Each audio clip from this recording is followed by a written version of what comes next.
Barack Obama caught spying on Republican senator.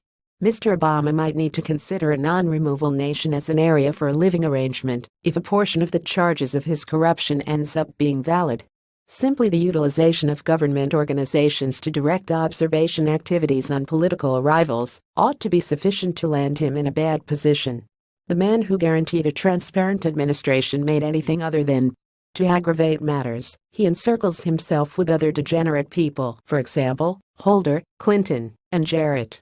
With a group that way, it ought not to take well before some agent reveals the strong proof that brings Mr. Obama and his partners to justice. Rand Paul could be one individual who finishes that. He has been prompted that Mr. Obama kept an eye on his presidential campaign. What's more, Senator Paul needs reality uncovered and justice served. On the off chance that Rand Paul nails Obama for keeping an eye on his campaign, the outcome will be immense. He remarked on this story to Breitbart News, "We've had several people come to us and say that it happened. I do not have access to that information, but I've been very concerned that too many Americans' information is being culled through without a warrant."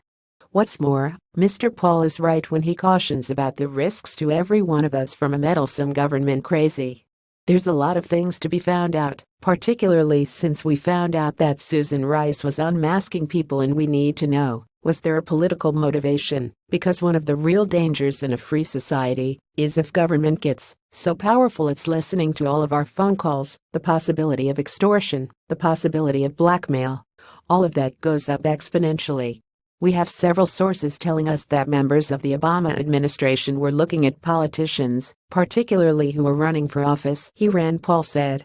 It is long past time that Mr. Obama is made a case of.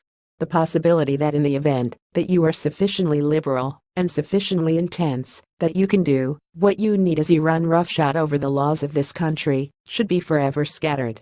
H.T. Breitbart. Thanks for watching. Please subscribe my STC News channel. Goodbye and see you again.